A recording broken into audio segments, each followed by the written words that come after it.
the Israelites are devastated. For months, the Egyptians have been keeping a watchful eye on them.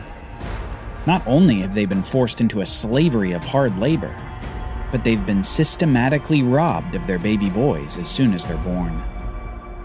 The eyes of the Egyptians are upon them, lest the Israelites be able to create another generation that will multiply their population further.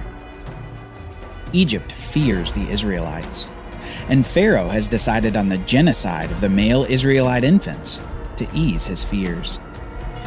The eyes of Egypt are upon Israel, but just so, the eyes of God are upon the whole earth. And God soon takes Pharaoh's purpose and turns it on its head. The story of the next major person in the Bible begins with the birth of a little Israelite, a beautiful son of a couple in the tribe of Levi, who hopes that somehow their baby boy will be saved. Let's read beginning in Exodus chapter 2. Now a man from the house of Levi went and took as his wife a Levite woman. The woman conceived and bore a son, and when she saw that he was a fine child, she hid him 3 months. When she could hide him no longer, she took for him a basket made of bulrushes, and daubed it with bitumen and pitch. She put the child in it and placed it among the reeds by the river bank, and his sister stood at a distance to know what would be done to him. Instead of casting him in the Nile River, this hopeful mother decides to create a little basket for their son, a little baby-sized boat for the son that she loves, a boat which she sets among the reeds of the Nile River, with probably many prayers to God to somehow watch over him and save him. Now, what we can't see in the English text here is a connection to something we've seen before in the Bible. Can you remember someone who is saved from water in a special boat? If you're thinking about Noah and the ark that kept Noah safe, you're thinking of the right person. Well, this small text right here evokes and reminds us of the story of Noah. The little basket that this baby is placed in, well, in Hebrew, that basket is the word ark. This little baby is placed in a little ark, before, as his mother hopes, being saved from the water that would have condemned him to death. With this callback to Noah and his ark, you can imagine that God has big plans for this little baby. Plans that begin, oddly enough, with an Egyptian in Pharaoh's household. An Egyptian woman who has compassion enough to defy her father's intention to kill all the baby Hebrew boys. Now the daughter of Pharaoh came down to bathe at the river, while her young women walked beside the river. She saw the basket among the reeds and sent her servant woman, and she took it. When she opened it, she saw the child, and behold, the baby was crying. She took pity on him and said, "This is one of the Hebrews' children." Pharaoh's daughter sees the crying child and knows exactly why he's in his little ark in the river. She looks at him and takes pity on him. Maybe she thinks of how she would feel in the mother's shoes. Who knows, maybe she had had trouble having children herself. We don't know exactly why she has compassion on this little Hebrew boy, but she does. But then something happens that couldn't have brought more joy to the family of this little baby. His sister had been watching all that had happened since their mother had set the baby in the basket, and it's at this point that she goes boldly to Pharaoh's daughter with a suggestion and a question. Then his sister said to Pharaoh's daughter, "Shall I go and call you a nurse from the Hebrew women to nurse the child for you?" And Pharaoh's daughter said to her, "Go." So the girl went and called the child's mother. And Pharaoh's daughter said to her, "Take this child away and nurse him for me, and I will give you your wages." So the woman took the child and nursed him. When the child grew older, she brought him to Pharaoh's daughter, and he became her son. She named him Moses, because she said, "I drew him out of water." This is a remarkable turn of events. First, Pharaoh's daughter takes compassion on the child in the boat. But next, she unknowingly gives the boy back to his mother to raise him and nurse him. The child ends up back in the home he was born in, but this time it's with the permission and the payment of the household of Pharaoh.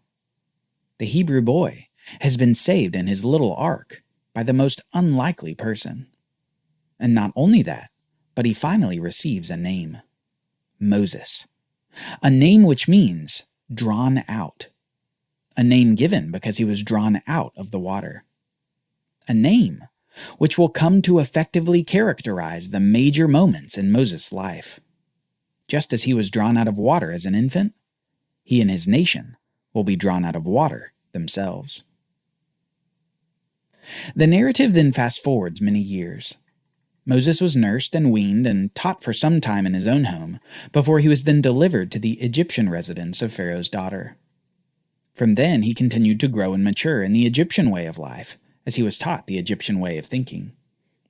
He became in some sense a man stuck in two worlds at once: the world of an educated Egyptian royalty and the world of Hebrew slavery, the world of his real mother and the world of his adoptive mother, the world of prosperity and the world of servitude. And the time soon came when he chose which world he was going to live in. One day, when Moses had grown up, he went out to his people and looked on their burdens, and he saw an Egyptian beating a Hebrew, one of his people. He looked this way and that, and seeing no one, Moses struck down the Egyptian and hid him in the sand. When Moses went out the next day, behold, two Hebrews were struggling together. And he said to the man in the wrong, "Why do you strike your companion?" He answered, "Who made you a prince and a judge over us? Do you mean to kill me as you killed the Egyptian?" Then Moses was afraid and thought, "Surely the thing is known." When Pharaoh heard of it, he sought to kill Moses. But Moses fled from Pharaoh and stayed in the land of Midian, and he sat down by a well. As Moses chooses his world, he kills an Egyptian for beating a Hebrew slave. Perhaps it was years of pent-up anger at the mistreatment of his people.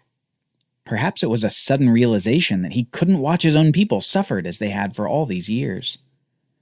No matter his internal dialogue, he had made his choice, and this choice charted the course for the rest of his life. After realizing that what he had done was known and seen by others, he fled the country, just escaping the penalty that Pharaoh would have exacted upon Moses for his rash killing of the man.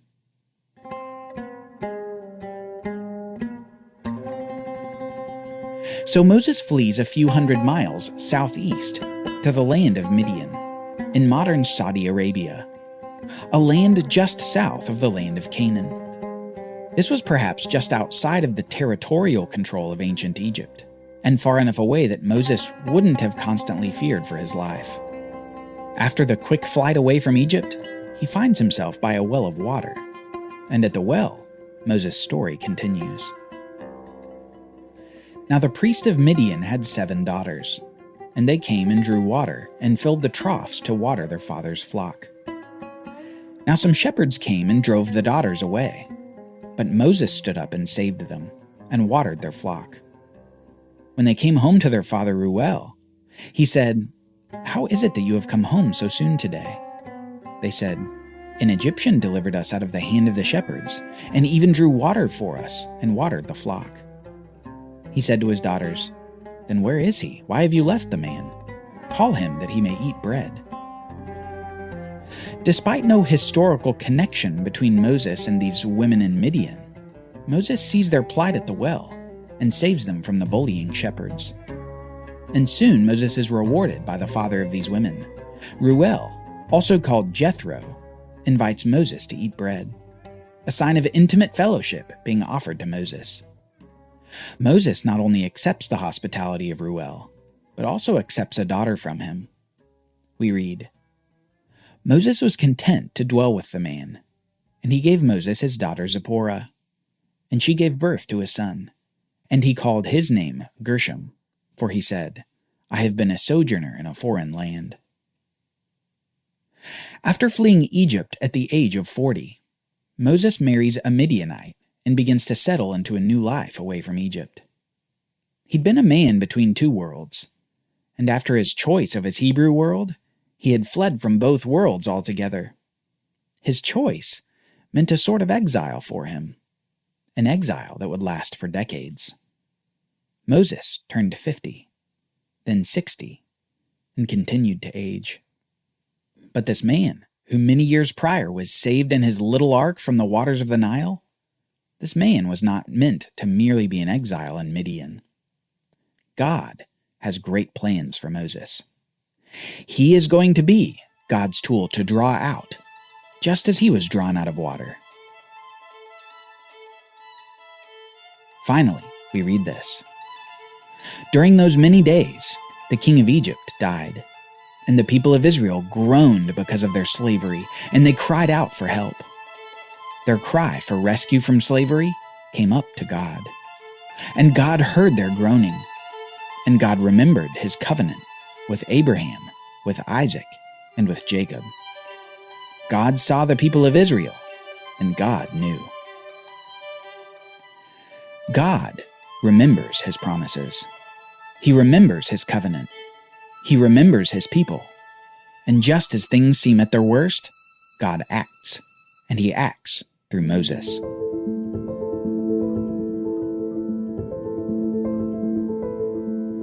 Join us next time as we see a bush burning, a voice speaking, and a staff turn into a serpent, as God calls Moses to shepherd a new kind of flock. For Bible readings, reflection questions, and quizzes, don't miss the Bible Brief app. Available on iOS and Android, so you can go deeper into the story. The Bible Brief is a project of the Bible Literacy Foundation, a nonprofit dedicated to helping you learn the Bible. Give to support the Bible Brief by visiting BibleBrief.org or tap the Give link in the show notes. Thank you for supporting the Bible Literacy Foundation.